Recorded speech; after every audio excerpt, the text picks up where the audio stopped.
Malam itu, Sidoarjo dirundung sepi. Lampu-lampu jalan memantulkan bayangan biru keabu-abuan di aspal yang mulai lembab oleh embun malam. Ranti berdiri sendirian di terminal bus, membawa tas travel yang terasa makin berat seiring langkahnya. Habis kerja, tubuhnya penat, tapi tak ada pilihan. Ia harus bolak-balik ke Banyuwangi untuk mengurus barang-barang yang masih tertinggal di rumah orang tua. Suasana terminal malam itu berbeda. Biasanya ramai oleh suara tawa dan perbincangan penumpang, malam itu justru hening, seperti menahan napas di bawah langit Sidoarjo. Hanya beberapa orang duduk di bangku tunggu. Wajah-wajah mereka tertutupi bayang-bayang lampu. Ranti merapatkan jaket, menghela napas dan melirik jam tangan. Jam menunjukkan pukul 9 kurang 5 menit. Tidak lama kemudian, bus tua warna coklat menepi di platform. Catnya sudah mengelupas, kaca jendela buram, dan plat nomornya hampir tak terbaca lagi. Sopir bus bermuka datar, membuka pintu tanpa bicara. Ranti melangkah masuk, mengamati sekeliling. Di dalam bus, suasananya bahkan lebih aneh. Penumpang-penumpang duduk berjajar, semuanya memakai pakaian serba putih. Wajah mereka tertutup kain putih yang dililit hingga hanya bentuk wajah saja yang terlihat. Ranti menduga mereka mungkin kelompok peziarah atau orang baru pulang dari acara religi. Tapi tidak ada yang bicara, tidak ada yang menoleh. Hanya deru pelan mesin bus mengisi ruang hampa dalam kabin. Ia duduk di kursi tengah, bersebelahan dengan jendela. Udara di dalam bus lebih dingin dari biasanya. Matanya melirik ke arah kondektor yang mendekat. Pria berusia sekitar 50 tahun. Namanya Mas Suraji, seperti tertulis di nemtek lusuh yang tergantung di leher. Ia berdiri di sisi Ranti, mengulurkan tangan menagih karcis tanpa sepatah kata pun. Ranti menyerahkan tiket sambil tersenyum tipis, tapi ekspresi Mas Suraji tak berubah. Matanya kosong. Lalu ia berlalu ke penumpang lainnya. Bus baru berjalan. Suara pintu menutup, mesin meraung pelan, kemudian bus melaju menembus gelap malam. Ranti melongok keluar jendela. Pohon-pohon di sepanjang jalan hanya jadi bayangan hitam yang berbaris dalam kegelapan. Ia sempat tertidur sebentar, terlelap oleh kelelahan dan hembusan angin dari ventilasi tua. Beberapa menit berlalu, Ranti terbangun oleh suara derit roda bus yang melaju makin cepat. Dia melirik jam tangan, jam masih menunjukkan pukul 21:05. Tapi bus bergerak sangat cepat, jauh lebih cepat dari perjalanan biasanya. Ranti merasa waktu berjalan lebih lambat, tapi di sisi lain, perjalanan terasa singkat. Penumpang tetap diam, tidak ada satupun suara. Ranti mencoba mengalihkan perhatian dengan memandangi layar ponsel, namun sinyal tiba-tiba hilang. Tidak ada pesan masuk, bahkan internet tidak bergerak sedikit pun. Dia merasa makin asing, seperti terputus dari dunia luar. Lampu dalam bus tiba-tiba meredup. Ranti menegakkan duduk. Rasa gelisah mulai merayapi pikirannya. Ia melirik ke arah depan dan melihat sopir bus mengarahkan pandangan lurus ke jalan tanpa berkedip. Mas Suraji sudah duduk di kursi kondektur, masih dengan ekspresi kosong tak berperasaan. Tiba-tiba, bus berhenti. Tidak ada suara pengereman yang jelas, hanya getaran ringan ketika roda bus menyentuh aspal terminal Banyuwangi. Setelah perjalanan yang biasanya berjam-jam, kali ini bus tiba hanya dalam 5 menit. Ranti mengerutkan dahi, bingung dengan waktu tempuh yang mustahil itu. Ia bangkit dari kursi, melangkah pelan menuju pintu keluar. Suasana terminal Banyuwangi tidak kalah sunyi. Lampu-lampunya berkedip pelan. Di luar, seorang satpam bernama Pak Yuda menatap Ranti dengan mata terbelalak. Wajahnya pucat, tangan gemetar. Ia melangkah mendekat lalu berkata, "Mbak, kenapa penumpang busnya pocong semua?" Suara Pak Yuda membelah keheningan malam. Ranti tersentak, menoleh ke arah bus. Apa yang dilihatnya membuat tubuhnya lemas seketika. Para penumpang bus yang tadinya berpakaian putih, kini berubah wujud. Tubuh-tubuh mereka dibalut kafan, wajah membusuk, mata kosong menatap lurus ke depan. Dada Ranti terasa sesak. Dunia di sekelilingnya seperti berputar. Tubuhnya roboh, jatuh di lantai terminal. Lampu-lampu di atas kepala berkedip makin redup. bersamaan dengan suara samar yang mulai menggema di telinganya. Ranti tergeletak di lantai terminal. Pintu bus masih terbuka, dan malam Banyuwangi yang makin gelap memeluk misteri baru. Ranti perlahan membuka mata. Matanya terasa berat seperti baru bangun dari mimpi buruk yang terlalu nyata.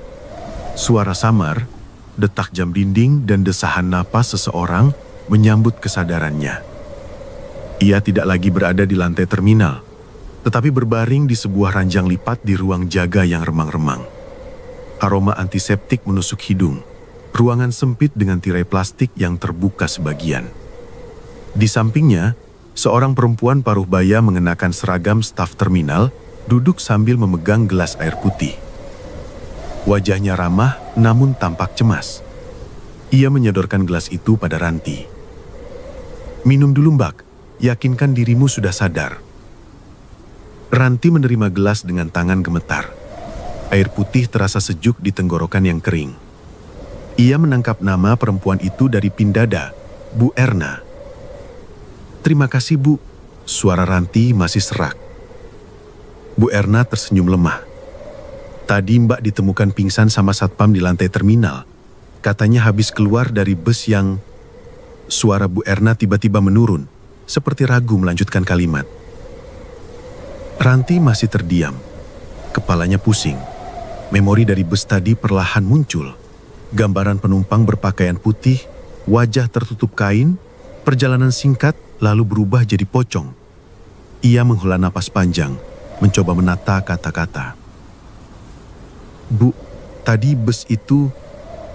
Ranti tergagap. "Saya lihat penumpangnya, mereka berubah, Bu."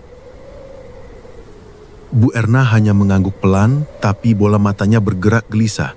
Tangannya meremas pinggir kursi. "Memang aneh, Mbak," ujar Bu Erna. Bisiknya nyaris tidak terdengar. "Sudah beberapa kali orang mengalami kejadian serupa, tapi tidak ada yang bicara terang-terangan. Katanya bus itu suka muncul tiba-tiba, penumpangnya selalu aneh." Ranti menatap lantai, berusaha memahami. Ia mengingat tiket bus yang tadi dipegang. Diraba-raba saku jaketnya, dan menemukan tiket yang terasa lebih tebal dari biasanya. Ia tarik tiket itu, membawanya ke bawah cahaya lampu. Mata Ranti membelalak. Tanggal di tiket tertulis jelas, 15 September 1965, bukan tahun saat ia naik bus tadi. "Duh, kok..." Ranti berbisik sendiri. Tangannya bergetar. Ia menunjukkan tiket itu pada Bu Erna. Bu Erna menghela napas panjang. Kali ini suara lebih tegas. "Itu sudah pernah terjadi. Dulu, tahun 1965, ada kecelakaan bus di jalur Banyuwangi Sidoarjo. Sebagian cerita rakyat bilang semua penumpangnya hilang, ditemukan dalam keadaan tak wajar. Ada yang bilang bus tersebut seperti ditelan bumi selama beberapa hari, lalu ditemukan dengan penumpangnya sudah..." Bu Erna menggantungkan kalimat dengan tatapan penuh makna. Ranti menelan ludah. Semua terasa mustahil. "Saya sendiri pernah dengar dari para sopir lama, katanya bus itu suka muncul jam-jam sepi, kelihatan tua dan selalu ada penumpang-penumpang aneh. Tapi yang pernah naik biasanya ya trauma, tidak pernah naik bus malam lagi." Ranti mendengarkan kisah Bu Erna dengan dada berdebar. Ia mengingat detail perjalanan tadi, waktu tempuh yang mustahil, suasana bus yang sunyi membeku, wajah kondektur yang seperti tidak hidup. Di luar ruang jaga, terdengar langkah kaki seseorang. Pak Yuda, satpam yang membawa Ranti ke ruang jaga, membawa kantong plastik berisi roti dan air mineral. "Sudah mendingan, Mbak?" tanya Pak Yuda sambil meletakkan makanan di meja kecil. Ranti mengangguk pelan. "Pak, penumpang di bus tadi, mereka benar-benar pocong," bisiknya penuh harap jawaban normal. Pak Yuda menatap Ranti penuh rasa iba. "Saya cuma lihat sekilas. Biasanya saya nggak percaya hal mistis, tapi malam ini bikin saya merinding. Kalau saya ceritakan ke teman-teman satpam, siapa yang percaya? Tapi saya yakin Mbak bukan orang pertama yang ngalami. Bu Erna mengambil alih pembicaraan. Lebih baik Mbak istirahat dulu, jangan terlalu dipikirkan. Kalau sudah merasa kuat, pulang saja.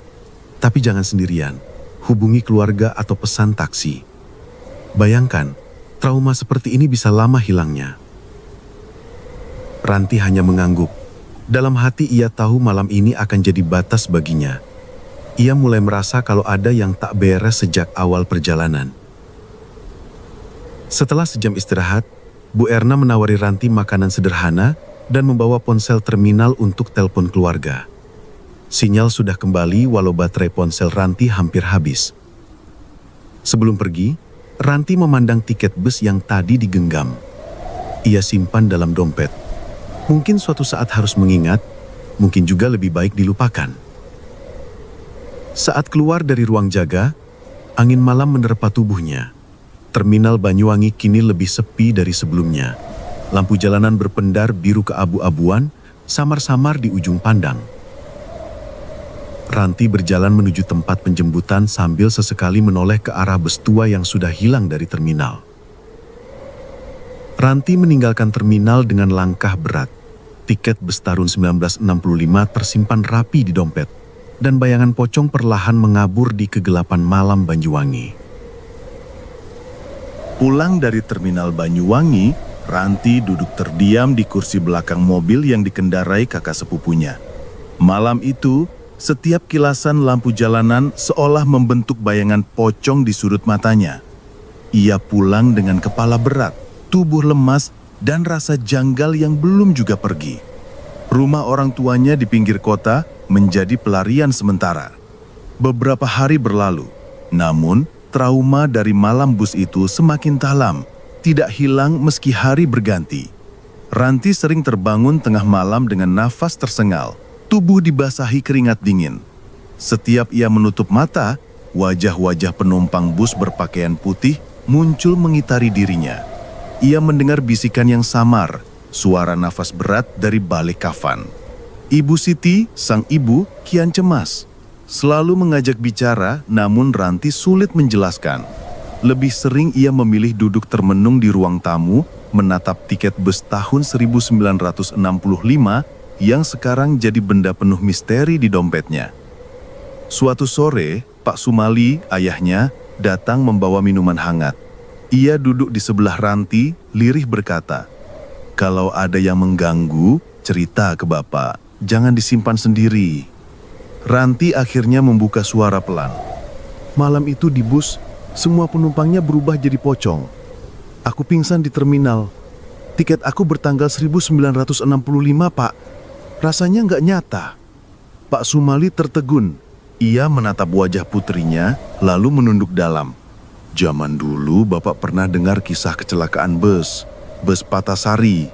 Katanya satu bus hilang selama beberapa hari, ditemukan semua mayatnya terikat kain kafan. Tapi waktu itu tak ada yang berani bicara." Ranti menelan ludah, mendengar ada benang merah di cerita ayahnya dan pengalaman sendiri. Ia merasa semakin perlu mencari tahu kebenaran di balik malam bus itu. Besoknya, sejak subuh, Ranti mulai mencari jejak cerita di internet, dalam forum misteri, grup Facebook, sampai situs berita lokal lawas.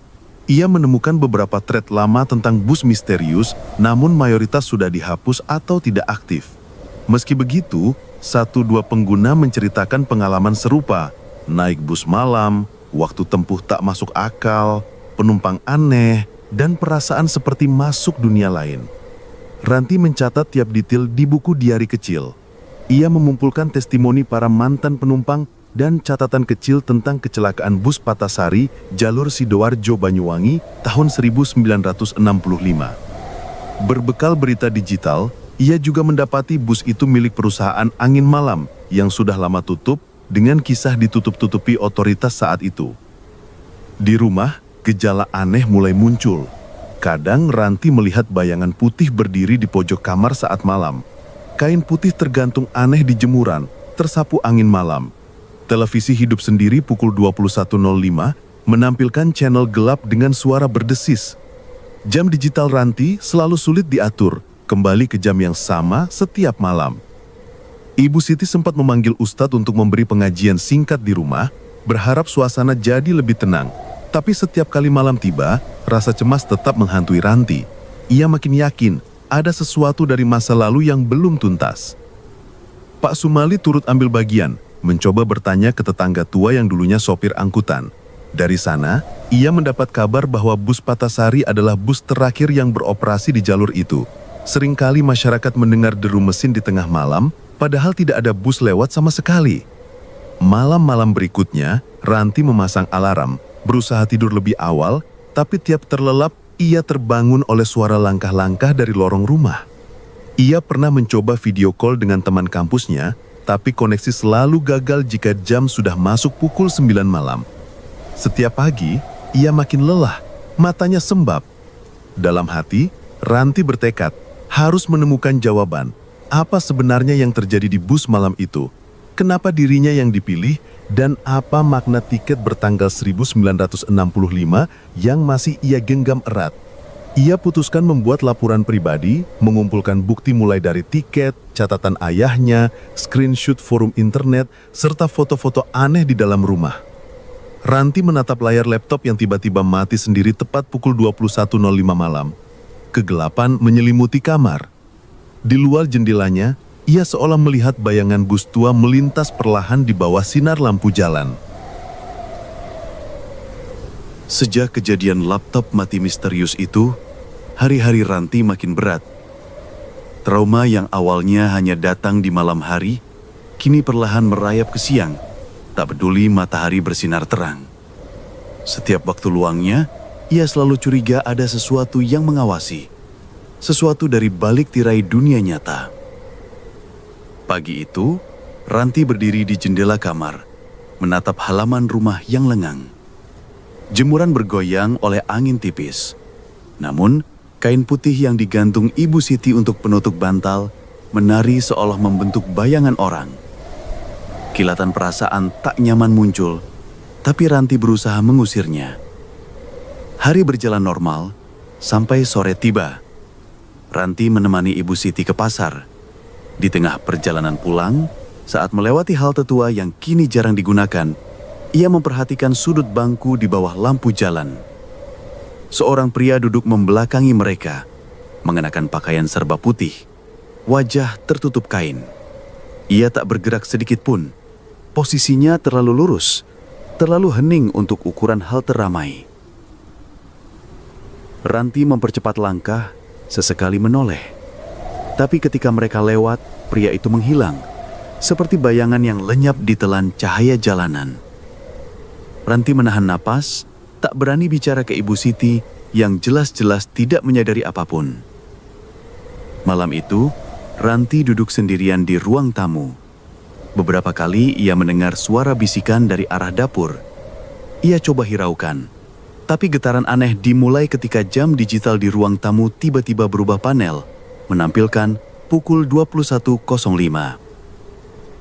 Suara TV di kamar lain hidup sendiri dengan siaran kabur, bercampur suara desis. Di luar, suara mesin bus berdengung pelan, jauh di jalan besar. Ranti menyisir rambut di depan cermin. Ketika sehelai rambutnya berdiri sendiri, seolah ditarik sesuatu yang tidak nampak. Ia segera menutup tirai, berharap bisa menenangkan diri.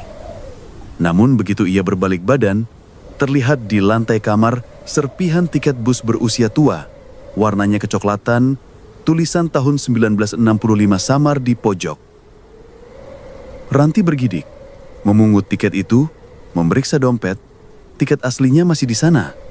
Lalu dari mana datangnya tiket kedua? Ia mencoba menghubungi temannya Wulan lewat chat ponsel untuk menceritakan sekilas kejadian aneh. Tapi pesan yang terkirim hanya centang satu. Sinyal tiba-tiba hilang setiap mendekati malam. Ranti berusaha mengalihkan pikiran dengan menonton video, tapi suara background tiba-tiba berubah pelan menjadi nada mesin bus yang khas, mengisi seluruh ruangan. Tak kuat lagi, Ranti akhirnya pergi ke kamar orang tuanya, mengiba agar diizinkan tidur di sana malam itu. Ibu Siti bingung. Tapi demi melihat ekspresi takut di wajah putrinya, beliau mengalah. Mereka bertiga tidur dalam satu kamar. Namun di tengah malam, Ranti terbangun oleh suara tapak kaki pelan di lorong luar. Ia bangun pelan-pelan, menahan napas, mencoba mengintip dari balik pintu. Di ujung lorong, samar terlihat sosok manusia berpakaian putih, berdiri membelakangi pintu. Ranti tidak berani bicara, hanya memandang dengan tubuh gemetar. Sosok itu tak melakukan apa-apa, hanya berdiri diam, punggungnya menghadap ke Ranti. Beberapa detik kemudian, cahaya lampu lorong tiba-tiba mati. Suara detak jam semakin jelas. Jantung Ranti berpacu. Sosok putih itu menghilang dalam gelap. Hanya sisa kain kering menyentuh udara sekitarnya. Pagi harinya, Ranti menemukan tumpukan karcis tua di bawah kasur. Beberapa dengan nama yang berbeda, sebagian berdarah tipis di ujung kertas, seolah ada pesan dari masa lalu yang ingin sampai ke tangan Ranti. Rasa takut berubah jadi rasa penasaran. Ia mulai percaya bahwa para penumpang bus dari tahun 1965 mencoba berbicara padanya lewat tanda-tanda yang muncul setiap malam. Ia mengumpulkan semua tiket itu, menulis setiap detailnya di buku harian. Sore hari, telepon rumah berdering tanpa nomor. Ketika diangkat, hanya ada suara deru mesin bus dan bisikan pelan, nyaris tak terdengar kata. Ranti menutup telepon, napasnya berat, bulu kuduk meremang. Suara mesin bus semakin jelas terdengar dari luar jendela kamar, meski tak ada kendaraan lewat. Dari celah tirai, Ranti melihat sekilas bayangan bus tua bergerak lambat dalam warna biru keabu-abuan di bawah sinar bulan Banyuwangi. Rasanya, malam ini sesuatu benar-benar ingin mendekat. Pagi itu, Ranti duduk di teras rumah dengan wajah lebih lelah dari biasanya. Matahari Banyuwangi menembus sela-sela daun mangga, tapi tak mampu mengusir bayang-bayang pikirannya. Setelah rentetan malam penuh tanda dan penampakan aneh, rasa ingin tahunya kini berubah jadi obsesi. Siang harinya, Ranti meminta izin pada kedua orang tuanya untuk pergi ke Surabaya. Alasannya sederhana, ia bilang hanya ingin menenangkan pikiran. Namun dalam hati, tekadnya bulat. Ia akan mencari tahu sejarah bus Patasari secara langsung di arsip kata. Perjalanan ke Surabaya terasa panjang. Kereta yang ia naiki menjadi ruang hening bagi pikirannya yang bergejolak. Sampai di kota itu, ia bergegas menuju gedung arsip yang tua, menembus aroma kertas lama dan debu sejarah. Di ruang arsip, ia bertemu Pak Hendra, petugas beruban yang ramah dan bersahaja. Setelah menjelaskan maksud kedatangan, mencari data kecelakaan bus tahun 1965, Pak Hendra mengajak Ranti menyusuri rak penuh berkas tua. Satu persatu dokumen dibuka, jari Ranti gemetar saat menemukan map bertuliskan Bus Patasari, kecelakaan 15 September 1965. Dalam berkas itu, Ranti membaca laporan polisi yang suram. Sebuah bus beserta 47 penumpangnya dinyatakan hilang selama 3 hari. Ditemukan di hutan perbatasan Karangmojo, semua penumpang sudah tidak bernyawa dan mayat-mayatnya tampak dalam posisi tidak wajar. Sebagian seperti sudah dikafani. Di pinggir laporan itu, ada catatan tangan bertinta merah yang bertuliskan, "Kasus disudahi demi keamanan nasional, tidak untuk konsumsi publik." Jantung Ranti berdebar. Ia menyalin detail penting dari dokumen itu ke buku catatannya, menulis nama-nama penumpang, waktu kejadian, dan hal-hal janggal yang ia temukan. Pak Hendra memperhatikan dengan pandangan kasihan. "Sudah banyak yang penasaran sama kasus itu, Mbak," gumam Pak Hendra. "Banyak yang bilang bus itu angker, tapi tak ada yang berani ngungkit. Keluarga korban saja sudah lama bungkam." Mata Ranti terhenti pada sebuah nama dalam daftar penumpang. Suraji, nama yang sama dengan kondektur di bus malam itu. Tubuhnya menggigil. Setelah dari arsip, Ranti berjalan menuju perpustakaan kota. Di sana, ia mencari koran lama. Beberapa lembar surat kabar 1965 menulis berita hilangnya bus dan temuan menakutkan di hutan Karangmojo. Namun, berita-berita itu nyaris tidak lengkap, lebih banyak tutupan daripada ungkapan. Sore itu, di bawah langit suram Surabaya, Ranti menyusuri gang kecil mengunjungi mantan pekerja terminal yang menurut arsip pernah menjadi saksi. Namanya Pak Wiranto, sudah tua, tinggal di rumah sempit di pinggir rel. Setelah ia mengetuk pintu, Pak Wiranto muncul dengan tubuh gemetar. Suara pelan. Bus Patasari, dulu memang misterius, Nak. Kami menemukan bus itu setelah bertiga malam hilang. Mayat di dalamnya seperti baru meninggal, padahal sudah lama hilang. Banyak yang bilang bus itu melewati Jalan Sepan, Jalan Pocong di Karangmojo. Ranti mendengarkan dengan napas tertahan. Pak Wiranto menceritakan bau bus yang aneh, mayat-mayat yang berdiri tegak ketika ditemukan, beberapa bahkan diikat seperti sudah siap dikubur. Kata-kata Pak Wiranto terasa seperti tuturan langsung dari masa lalu yang gelap. Tak ada yang berani cerita. Dulu polisi cuma bilang jangan bahas di luar, urusan negara. Sampai sekarang, bus itu jadi cerita larangan. Kalau lihat bus maram tua, jangan naik, Nak. Bisa jadi bukan bus biasa. Setelah keluar dari rumah Pak Wiranto, Ranti duduk di warung kopi pinggir jalan menatap buluhan catatan di buku harian kecil. Ia merasakan beratnya misteri bus Patasari. Nama Suraji berkali-kali muncul di berbagai cerita. Malam itu, sebelum pulang ke Banyuwangi, Ranti menulis sebuah pesan untuk dirinya sendiri. Semua tanda, semua bisikan, ingin aku tahu rahasia lama yang dikunci rapat oleh waktu. Ranti kembali ke kereta malam, menatap keluar jendela. Di kejauhan rel, terlihat sekilas bayangan bus tua bergerak pelan di antara kabut, seolah-olah menunggu seseorang untuk naik. Perburuan jawabannya baru saja dimulai. Setelah sepekan sibuk menata data dan catatan, Ranti makin yakin dirinya bukan satu-satunya yang pernah terseret ke dunia bus misterius tahun 1965. Ia teringat akan forum-forum dan grup media sosial yang ia telusuri. Cerita-cerita serupa yang selama ini kerap dihapus dan tenggelam.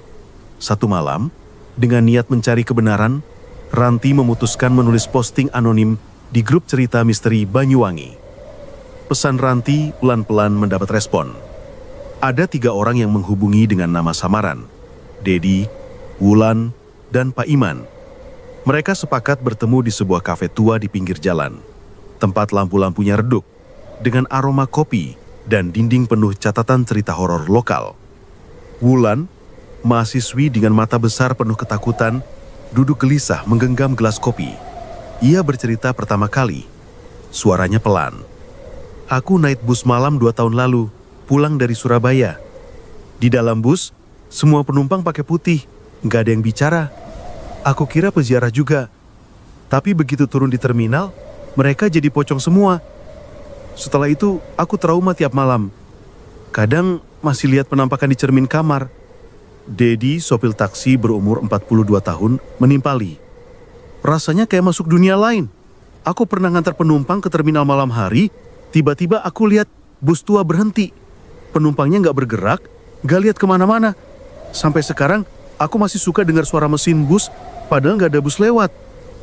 Pak Iman yang sudah sepuh, duduk tenang di sudut meja. Matanya tajam, suara berat. Saya dulu guru. Pernah sekali naik bus itu tahun 90-an. Sedikit beda. Busnya model lama. Penumpang kayak patung. Baru turun jadi pocong. Trauma saya nggak hilang, sampai tua. Tapi saya yakin, kita dipilih bukan tanpa sebab. Obrolan di kafe itu makin dalam. Mereka saling berbagi detail. Karcis tua bertanggal 1965. Jam misterius 21.05. Penumpang tak bicara. Perjalanan cepat yang mustahil. Pak Iman mulai merangkai pola bahwa setiap 1 dekade selalu ada korban baru yang mengalami kejadian serupa. Ada 20 orang lebih pernah cerita pengalaman kayak kita. Tapi pada ketakutan. Mungkin bus itu masih beroperasi, masih nyari penumpang baru, kata Pak Iman lirih. Kita harus cari cara, Mbak Ranti. Jangan sampai bus itu terus-terusan ngambil korban. Mereka sepakat untuk menyelidiki lebih lanjut. Ranti mulai membuat file digital berisi semua testimoni, membandingkan dengan catatan yang didapat dari arsip Surabaya. Ia kaget ketika menemukan nama Suraji, kondektur bus langganan, juga muncul di cerita Dedi dan Wulan. Apakah Suraji adalah kunci dari misteri yang selama ini terkubur? Obrolan malam itu berakhir penuh harapan. Ranti merasa tidak lagi sendirian. Ada saksi lain, ada yang mengerti, ada yang bertekad menguak tabir kelam bus Patasari. Namun sebelum mereka pulang, suasana kafe mendadak dingin. Lampu redup makin meredup. Suara mesin tua terdengar dari jalan depan, meski tak satu pun kendaraan melintas. Keesokan harinya, Dedi menghilang. Pesan WhatsApp yang dikirim ke nomornya hanya centang 1. Rumahnya kosong saat didatangi Wulan dan Ranti. Mobil taksi Dedi ditemukan terparkir di terminal. Pintunya terbuka. Dompet masih utuh di atas dashboard. Polisi mencatatnya sebagai orang hilang tanpa jejak. Tapi Ranti dan Wulan yakin, Dedi telah dipanggil kembali naik bus tua. Mungkin untuk terakhir kalinya. Ranti malam-malam menatap layar ponselnya, menunggu kabar dari teman baru yang mulai satu persatu menghilang. Suara mesin bus entah dari mana bergema lagi di luar jendela. Makin lama, makin dekat. Misteri bus pocong terus menuntut jawaban. Kehilangan Dedi membuat Ranti dan Wulan makin sadar. Waktu mereka untuk menguak misteri bus pocong semakin sempit. Tak ingin satu lagi teman jadi korban, mereka mencari bantuan. Nama paling sering disebut di forum-forum adalah Mbah Supo, dukun sepuh di pinggiran Banyuwangi, dikenal punya ilmu untuk urusan dunia gaib. Suatu pagi, mereka datang ke rumah Mbah Supo. Rumah itu kecil, dikelilingi kebun pisang dan tanaman perdu. Aura sunyi menempel di setiap sudutnya. Begitu masuk, mereka disambut aroma dupa dan suara ocehan burung dari sangkar tua. Mbah Supo menatap Ranti dan Wulan dengan mata keriput namun tajam. Kalian bukan orang pertama yang kesini gara-gara bus malam itu, ujar Mbah Supo. Kejadian kayak gini sudah lama, banyak korban, tapi mereka kebanyakan memilih lupa daripada melawan. Ranti memberanikan diri bertanya, Mbah, sebenarnya kenapa bus itu terus muncul, mencari penumpang di malam yang sama? Mbah Supo menghela nafas panjang, lalu mulai menceritakan asal-muasal kutukan. Itu namanya kutukan perjalanan abadi. Bus Patasari dan penumpangnya dulu mati secara tragis. Tapi arwah mereka nggak pernah benar-benar pergi. Sopir serta kondektur jadi penjaga gerbang dunia 2, hidup dan mati. Dan setiap malam tertentu, bus mereka nyari penumpang hidup buat diajak ke dunia mereka. Supaya penderitaan itu nggak sendiri. Ranti menggigil. Wulan menunduk, berusaha memahami, lalu Mbah Supo mengisyaratkan sebuah ritual. Syaratnya sulit. Mereka harus datang ke lokasi kecelakaan lama, hutan Karangmujo, membawa karcis bus tua dan barang pribadi dari korban yang pernah naik. Esoknya, dengan rasa takut bercampur tekad, Ranti dan Wulan menyiapkan semuanya. Mereka berhasil mengumpulkan karcis bus tua milik korban dari koleksi Ranti dan barang peninggalan Dedi yang ditemukan di terminal. Malam itu, mereka bertiga, Ranti, Wulan, dan Pak Iman, berangkat menuju Karangmojo. Hutan Karangmojo terasa lebih gelap dari malam biasanya. Ular cicit dan suara angin seperti nyanyian arwah di antara pepohonan. Mereka berjalan hingga ke reruntuhan bangunan tua, disebut warga sekitar sebagai gubuk bus. Di sana, suasana makin tebal dengan kabut dan aroma tanah basah. Mbah Supo mulai mempersiapkan ritual. Ia menaburkan beras kuning dan membakar kemenyan mengucapkan mantra berulang kali tentang pelepasan jiwa dan pembukaan gerbang masa lalu. Di tengah riuh mantra, angin tiba-tiba berputar kencang, dedaunan berserakan, Ranti dan Wulan duduk rapat sambil menggenggam karcis, sementara Pak Iman memegangi foto korban kecelakaan. Lampu lilin tiba-tiba redup. Dari kejauhan, suara mesin bus tua mulai menggema. Getaran tanah terasa hingga ke telapak kaki. Suara langkah kaki berat terdengar mendekat di antara kabut tebal. Lalu bayangan puluhan penumpang berpakaian putih berjalan perlahan melewati gubuk. Wajah mereka tidak nampak, hanya kain kafan kotor menyelimuti kepala. Mbah Supo melanjutkan mantra, tapi suara mendadak serak, seolah dicampur isak tangis dari dunia lain. Salah satu penumpang mendekati Ranti, memberikan selembar karcis berlumur air mata. Ranti menerimanya dengan tangan bergetar, hawa dingin menyusupi tulang. Suara mesin bus makin nyaring, deru dan suara pintu terbanting membelah malam hutan. Pak Iman tiba-tiba jatuh kelulai, wajahnya pucat oleh rasa takut yang luar biasa. Ritual hampir selesai ketika angin berhenti. Suara gaib menghilang dan hanya samar-samar terdengar suara ranting patah. Mbah Supo meminta semua kembali diam. Kutukan tidak hilang seketika. Tapi kalian sudah buka jalan kebenaran. Kalau mau bebas, harus tahu siapa yang mulai semua ini dan kenapa arwah para penumpang masih mencari teman. Dengan sisa tenaga, Ranti dan Wulan menggendong Pak Iman keluar hutan. Malam itu, mereka tahu misterinya belum selesai, tapi mereka sudah memulai perlawanan, menghadapi kutukan bus pocong dari dalam pusaran kisah kelam yang bersemayam di balik gelap Karangmojo. Malam Banyuwangi yang sepi, saat suara mesin bus berubah menjadi bisikan angin, dan jejak para kurban hilang perlahan dalam kabut. Setelah ritual di hutan Karangmojo, tubuh Ranti masih dipenuhi rasa pegal dan kepala berat, tapi batinnya jauh lebih gelisah. Jawaban yang mereka dapatkan dari Mbah Supo bagaikan potongan teka-teki yang belum lengkap. Malam itu, Ranti tidak bisa tidur. Ia menulis ulang semua hasil penyelidikan, berharap menemukan benang merah yang selama ini tersembunyi. Esok paginya, Wulan mengirim pesan, mengajak Ranti bertemu di rumah Pak Iman. Pak Iman masih lemas, namun pikirannya tetap tajam. Mereka bertiga duduk bersama, membedah ulang hasil investigasi, nama-nama penumpang, kronologi kecelakaan, dan siapa saja yang terlibat dalam malam kematian bus Patasari. Di tengah diskusi, Pak Iman mengangkat satu berkas tua. Surat itu hasil risetnya di arsip kabupaten, dokumen perusahaan angkutan Angin Malam, milik seseorang yang dulu berpengaruh dalam politik lokal tahun 1965. Laporan kecelakaan sama sekali tidak terang, malah penuh retakan. Ada catatan, bus berisi penumpang istimewa, harus dijaga kerahasiaannya. Ranti mengingat nama Suraji, kondektur bus yang juga disebut-sebut dalam dongeng. Selalu muncul. Dari tahun 1965 sampai penampakan bus tua masa kini, Pak Iman mengira Suraji adalah penanda kutukan, sang penjaga peralihan dunia. Diskusi lanjut hingga malam hari. Tiga kepala mencoba mengaitkan setiap titik.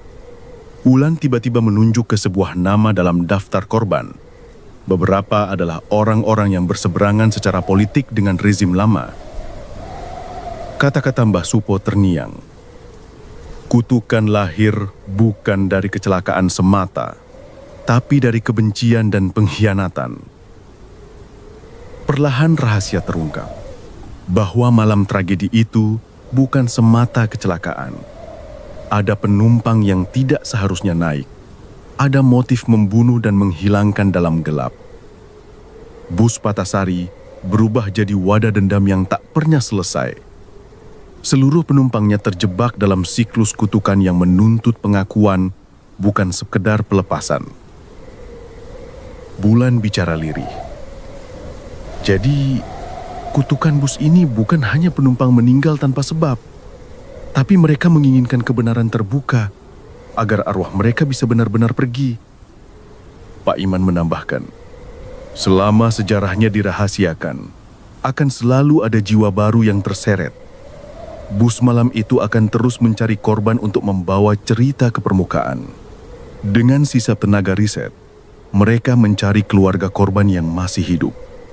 Beberapa menolak bicara, lebih banyak memilih lupa, Namun ada satu, seorang perempuan tua di pinggiran Banyuwangi yang mengaku kehilangan anaknya di malam kecelakaan bus Patasari.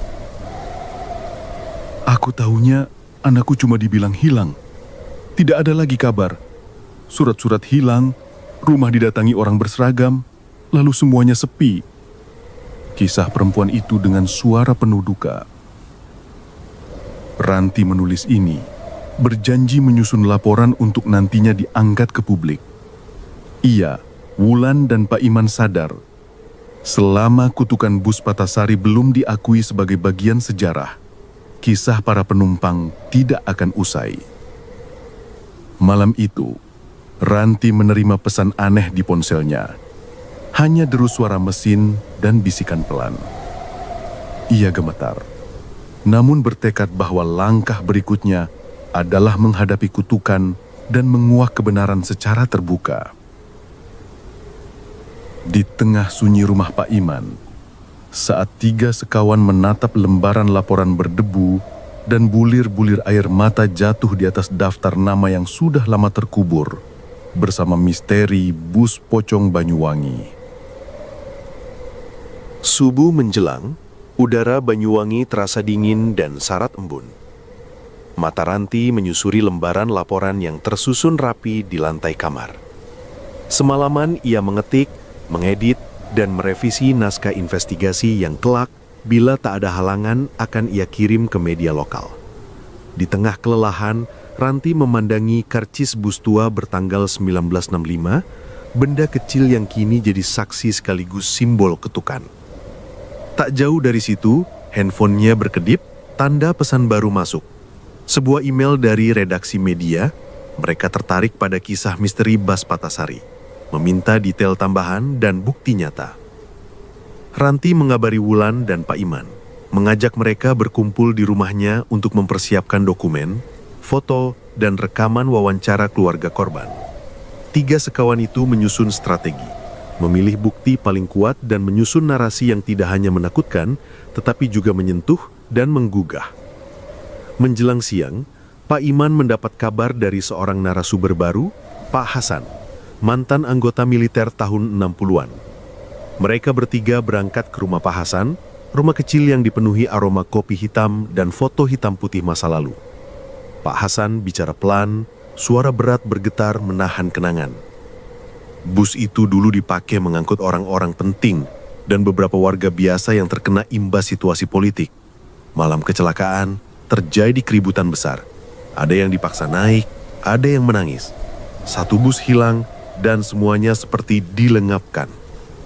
Bus itu jadi legenda, bukan cuma horor, tapi juga pembuktian kalau sejarah pernah ditutup rapat. Ranti merekam semuanya.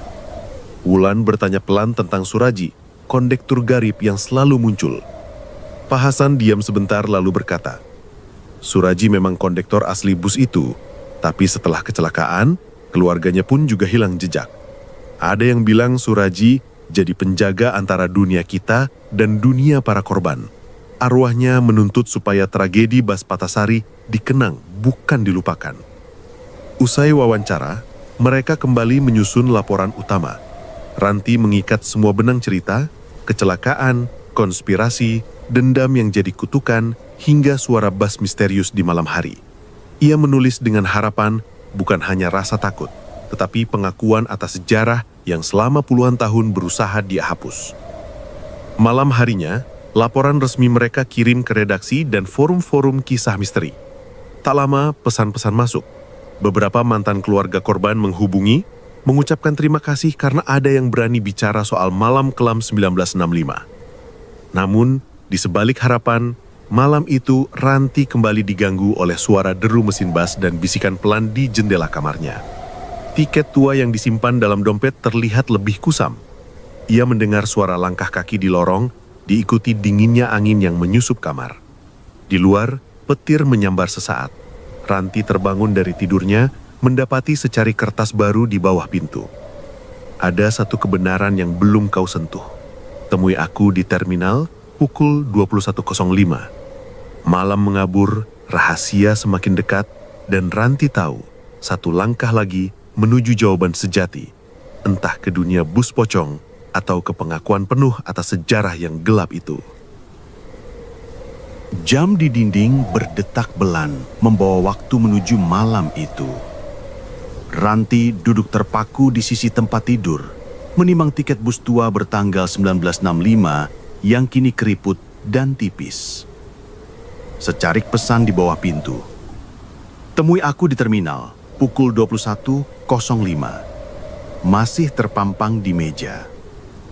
Tak ada suara lain, hanya desahan angin malam yang menelusup celah jendela. Setelah menimbang keberanian, Ranti mengabari Wulan dan Pak Iman. Malam ini, ia ingin menuntaskan semuanya. 3 sekawan bergerak bersama ke terminal Banyuwangi. Lampu jalan memantulkan pancaran biru keabu-abuan yang dingin di aspal. Terminal sunyi, bangku kosong.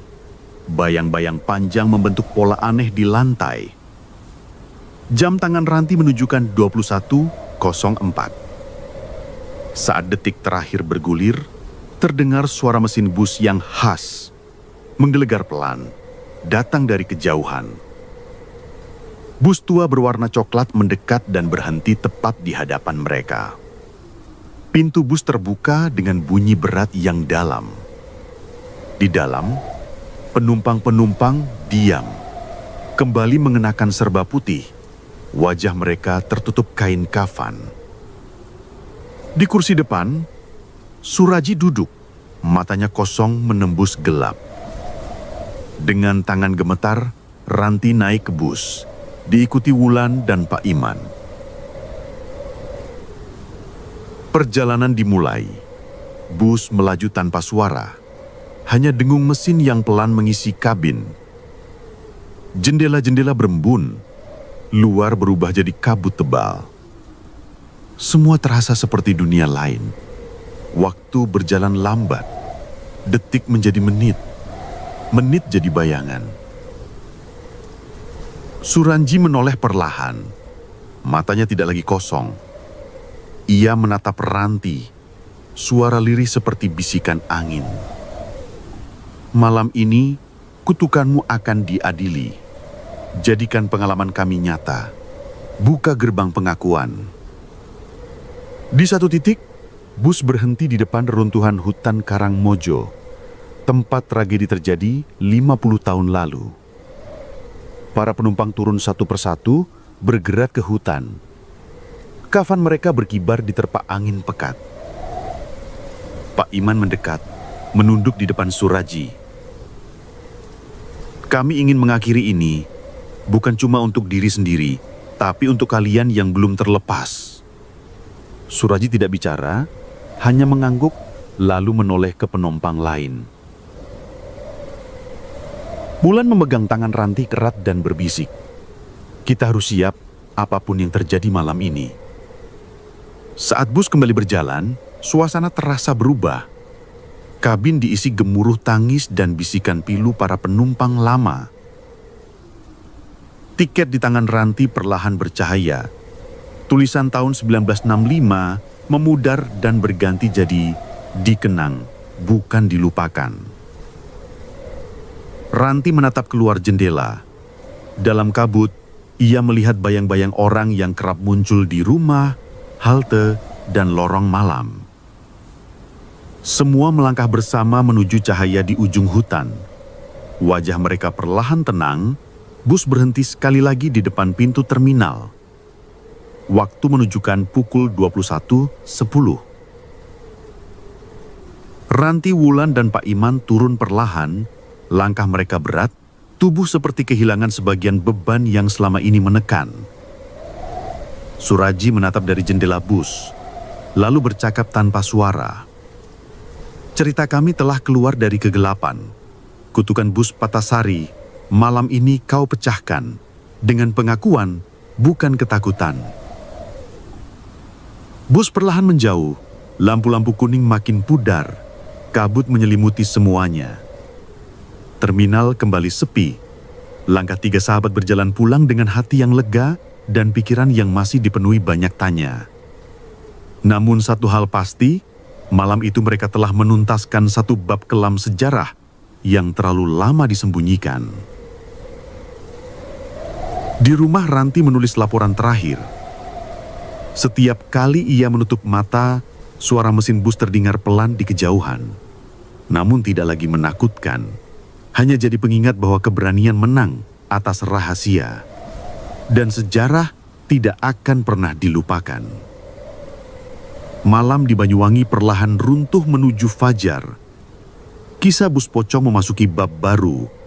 Bukan lagi kutukan, tetapi menjadi peringatan bagi semua yang berani menghadapi gelap demi cahaya kebenaran. Dalam gelapnya malam Banyuwangi, kisah bus Patasari dan penumpang pocong akhirnya tersingkap terang. Perjalanan Ranti bersama Wulan dan Pak Iman tidak hanya membebaskan mereka dari kutukan, tetapi juga membuka tabir sejarah kelam yang selama ini dipendam rapat. Kutukan itu lahir dari luka lama, dari dendam dan pengkhianatan yang tak sempat disembuhkan. Lewat keberanian mereka menghadapi kegelapan, para arwah korban akhirnya mendapat pengakuan dan ketenangan. Hikmah terbesar dari cerita ini, keberanian untuk mencari kebenaran adalah jalan untuk membebaskan diri dari ketakutan masa lalu. Setiap rahasia yang disembunyikan akan terus menghantui sampai ada yang berani membuka dan menuntaskan. Kisah ini jadi pengingat bahwa sejarah harus dikenang, bukan dilupakan, agar tidak ada lagi jiwa-jiwa terjebak dalam bayang-bayang dendam. Kalau kalian suka dengan cerita ini, jangan lupa tekan tombol like, subscribe, aktifkan lonceng notifikasi, bagikan ke teman-teman kalian, dan tulis komentar di bawah tentang bagian mana yang paling bikin merinding. Sampai jumpa di cerita berikutnya. Wassalamualaikum warahmatullahi wabarakatuh.